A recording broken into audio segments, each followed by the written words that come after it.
Kalian pernah nggak sih pas lagi santai di rumah, tapi tiba-tiba ada tetangga yang kepo sama hidup kita? Ada juga tetangga yang suka mengatur, seolah-olah mereka lebih tahu tentang hidup kita daripada kita sendiri. Padahal kita itu menjalankan aktivitas sehari-hari secara biasa saja dan sewajarnya. Mungkin dari kalian pernah merasakannya. Ada banyak orang yang sering merasa terganggu oleh kehadiran tetangga yang selalu ingin tahu urusan pribadi orang lain. Lantas, kenapa selalu ada tetangga yang menyebalkan dan suka ikut campur? Pada video kali ini, kita akan membahas secara mendalam fenomena ini dan mengupas tuntas alasan dibalik sikap tetangga yang sering ikut campur tangan dalam kehidupan kita, serta memberikan tips bagaimana cara untuk menghadapi mereka.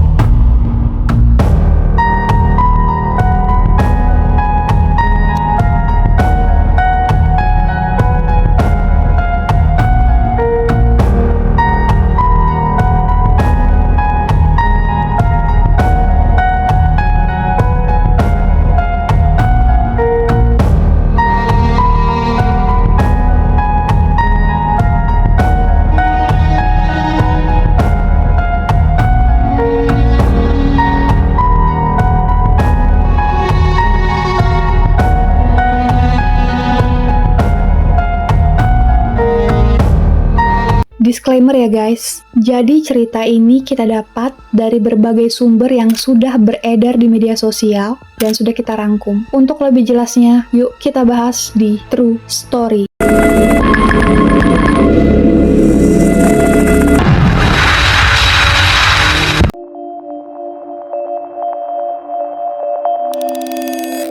Tetangga itu adalah bagian tak terpisahkan dari kehidupan sosial di kehidupan bermasyarakat. Tetangga adalah bagian dari lingkungan sosial yang sulit untuk dihindari. Di satu sisi, mereka bisa menjadi sosok yang mendukung dan memberikan bantuan saat dibutuhkan. Tetapi di sisi lainnya, ada juga tetangga yang cenderung menyebalkan dan suka ikut campur dalam urusan pribadi kita. Fenomena ini bukanlah hal yang baru. Banyak orang merasa kesal dengan tetangga yang suka menilai dan mencampuri hidup mereka. Jadi, kenapa ada tetangga yang seperti itu? Mari kita lihat beberapa alasan umum di balik perilaku ini. Beberapa orang memiliki rasa ingin tahu yang sangat tinggi terhadap kehidupan orang lain. Keingintahuan ini bisa timbul karena kebiasaan sosial, kurangnya kesibukan, atau sekadar kebiasaan turun-menurun. Mereka seperti merasa perlu mengetahui semua yang terjadi di sekitar mereka, bahkan jika itu tidak ada hubungannya dengan mereka sekalipun. Rasa ingin tahu ini dapat berkembang menjadi kebiasaan mengomentari atau bahkan ikut campur dalam urusan pribadi orang lain. Di banyak daerah, terutama di Indonesia, budaya komunal masih sangat kental. Orang-orang terbiasa hidup dalam lingkungan yang saling mengenal satu sama lain dan merasa memiliki hak untuk memberikan pendapat tentang kehidupan orang lain. Hal ini sering dianggap sebagai bentuk kepedulian. Namun bagi sebagian orang, sikap ini bisa terasa sangat mengganggu, terutama jika mereka lebih menghargai privasi dan kebebasan pribadi. Beberapa tetangga merasa perlu ikut campur karena mereka merasa lebih tahu dan lebih baik dari orang lain. Mereka mungkin menganggap diri mereka lebih berpengalaman dalam kehidupan atau lebih berhak menilai dan memberikan arahan kepada orang lain. Dalam beberapa kasus, sikap ini bisa menjadi bentuk pembuktian diri atau bahkan gengsi sosial. Mereka merasa lebih unggul dan ingin orang lain menyadari akan hal itu, serta merasa tidak nyaman jika ada orang yang dianggap lebih baik daripada mereka. Jadi menurut kalian yang gengs, apakah ini termasuk dalam penyakit hati? Boleh kalian tulis di kolom komentar.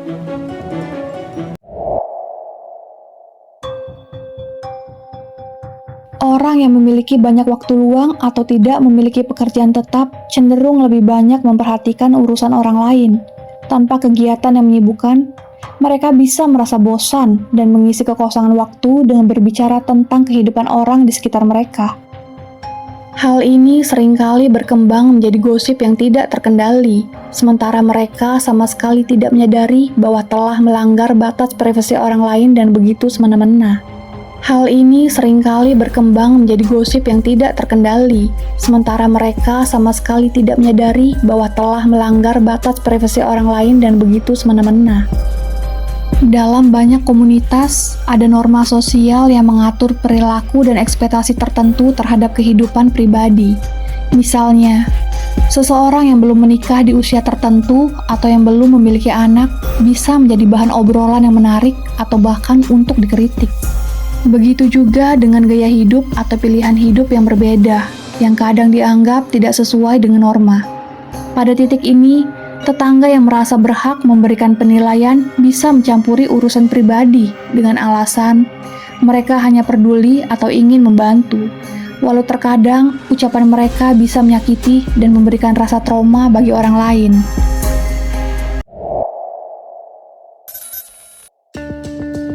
Gosip sendiri adalah salah satu alasan utama mengapa tetangga sering ikut campur dalam kehidupan orang lain. Informasi pribadi yang dianggap menarik atau kontroversial bisa menjadi bahan obrolan yang menyenangkan bagi mereka. Menyebarkan informasi atau cerita tentang orang lain seringkali menjadi cara mereka untuk mempererat hubungan dengan tetangga lainnya. Bagi mereka, gosip bukan sekadar keingintahuan untuk tahu, melainkan juga sarana untuk membangun ikatan sosial meski tidak selalu dengan cara yang sehat ataupun positif. Jika kamu memiliki tetangga yang suka ikut campur, jangan khawatir.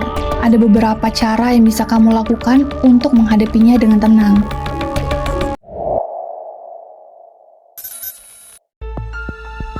Bersikap ramah tetapi tegas adalah kunci utamanya. Jika tetangga mulai bertanya atau memberikan komentar yang terlalu pribadi, jangan ragu untuk menyampaikan dengan sopan bahwa itu adalah urusan pribadi dan kamu tidak ingin membahasnya lebih lanjut. Menghadapi tetangga yang menyebalkan dengan marah atau frustasi justru akan memperburuk situasi. Cobalah untuk tetap tenang dan jangan terbawa perasaan. Menanggapi dengan santai dan tidak terburu-buru bisa membantu menjaga kedamaian. Mulailah fokus pada kegiatan pribadi atau hobi yang bermanfaat. Jika kamu sibuk dengan pekerjaan atau kegiatan yang kamu sukai, kamu akan kurang terpengaruh oleh gosip atau komentar yang datang dari tetangga. Jangan terlalu terbuka dalam berbagi informasi pribadi. Tetap jaga privasimu dengan bijak dan hanya berbagi apa yang benar-benar perlu diketahui. Dengan ini, akan membantu menghindari informasi pribadi menjadi bahan gosip atau campur tangan dari orang lain. Terkadang, menghadapi komentar atau sikap yang menyebalkan dengan humor bisa meredakan ketegangan dan membuat suasana menjadi lebih ringan. Dengan menggunakan humor, kamu bisa mengalihkan perhatian mereka dari masalah pribadi dan menciptakan suasana yang jauh lebih positif. Kesimpulan yang dapat kita ambil untuk menghadapi tetangga menyebalkan dengan bijak adalah tidak semua tetangga itu menyebalkan, tetapi kita pasti akan menemui beberapa orang yang suka ikut campur dalam kehidupan kita. Faktor-faktor seperti rasa ingin tahu yang berlebihan, budaya komunal yang kuat, atau kurangnya kesibukan bisa menjadi penyebab utama perilaku ini. Hal yang terpenting adalah bagaimana cara kita untuk menyikapinya. Tetaplah untuk menjaga privasi dan jangan biarkan tetangga yang suka ikut campur merusak ketenangan hidup kita. Dengan menetapkan batasan, tetap tenang, dan bijaksana dalam berbagi informasi, kita bisa menghadapinya dengan jauh lebih baik. Kamu tidak sendirian dalam menghadapi hal ini. Dan yang paling penting adalah menjaga kedamaian dan kebahagiaan dalam hidup kita. Karena kunci dari ketenangan itu adalah mengacuhkan dan tidak memperdulikan omongan yang akan membuat kita hancur. Jika kamu sering menghadapi tetangga yang suka ikut campur, gunakan tips di atas untuk menjaga ketenangan dan meredakan ketegangan. Fokuskan perhatian pada perjalanan hidupmu dan jangan biarkan mereka merusak kedamaian yang kamu perjuangkan selama ini. Dan yang paling terpenting itu adalah jalan menuju kesuksesanmu tidak akan pernah terhalang oleh mereka yang mencoba untuk menghancurkan mentalmu. Teruslah maju, karena masa depanmu jauh lebih berharga daripada opini orang-orang yang tidak mengerti perjuanganmu dan usaha dalam perjalananmu. Thanks sudah nonton video ini. Jangan lupa untuk subscribe, bunyikan tombol notifikasi, like, komen, dan bagikan ke seluruh teman kalian. Semoga banyak pelajaran yang bisa kita ambil dari semua kasus-kasus ini dan bisa melihat sisi positifnya. Sampai ketemu lagi di cerita selanjutnya.